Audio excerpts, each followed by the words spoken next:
एका गावामध्ये एक व्यक्ती राहत असते. त्याच्या गावाशेजारी छोट्या मोठ्या टेकड्या होत्या. रोज त्या मोठ्या टेकडीवर सकाळी फिरायला जायचा. असाच एके दिवशी तो फिरायला जायला निघाला. तेव्हा त्याचा 12 वर्षाचा मुलगा फिरायला येण्यासाठी हट्ट करायला लागला. सुरुवातीला त्याला समजावले, कारण फिरायला जाणारा रस्ता फारच रुंद होता आणि दोन्ही बाजूने दऱ्या होत्या. पण त्या मुलाने हट्टच केल्यामुळे शेवटी ती व्यक्ती त्याला न्यायला तयार होते. व्यक्तीने त्या मुलाचा हात घट्ट पकडला आणि ते टेकडी चढू लागले. उजव्या बाजूला मोठे मोठे डोंगर होते, डाव्या बाजूला दरी होती आणि ते पुढे पुढे चालले होते. एवढ्यात त्यांच्या वाटेत एक मोठा दगड येऊन पडतो. त्या व्यक्तीला त्या दगडाबद्दल माहीत होते, कारण तो नेहमी येत असे. पण त्या मुलाला माहीत नसल्यामुळे त्याचा गुडघा जोरात त्या दगडावर आपटला आणि तो मोठ्याने ओरडला, "आई ग!" जसं तो आई ग म्हणतो तसाच आवाज डोंगर दऱ्यामध्ये घुमून परत त्याला तसाच आवाज ऐकू येतो.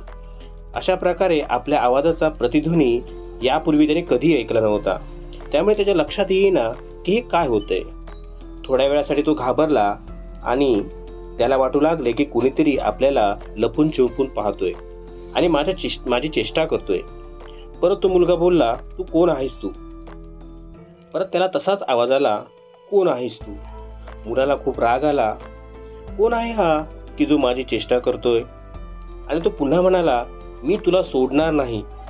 परत त्याला तसाच आवाज परत ऐकू आला. तेव्हा मात्र तो घाबरला. हे सर्व त्याचे वडील पाहत होते. त्याने वडिलांचा हात घट्ट पकडला आणि विचारले, "कोण आहे हा की जो माझी चेष्टा करतोय?" हे ऐकून वडील हसू लागले आणि त्या डोंगराकडे पाहून मोठ्याने म्हणाले, "मी तुझ्यावर खूप प्रेम करतो."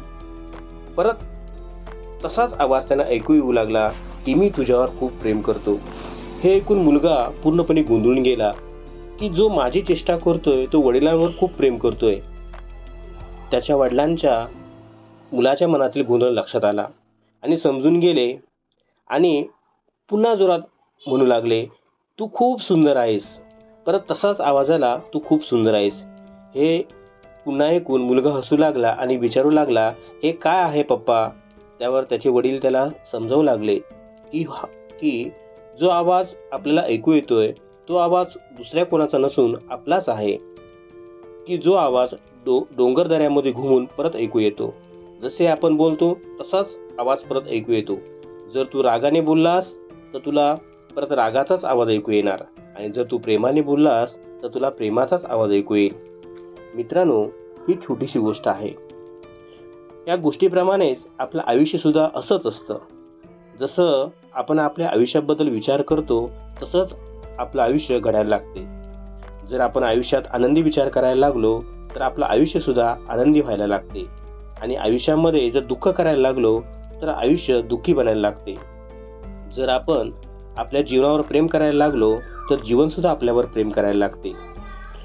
शेवटी ह्या मुलाच्या ही गोष्ट लक्षात बसली आणि जसा डोंगर तो चढायला लागला तसतशा डोक्यामध्ये ती गोष्ट फिरायला लागली आणि जसे ते उंच टेकडीवर चढतात तसं या मुलाने दोन्ही हात बाजूला करून मोठ्याने बोलू लागला, "मी तुझ्यावर खूप प्रेम करतो. मी तुझ्यावर खूप प्रेम करतो. मी तुझ्यावर खूप प्रेम करतो."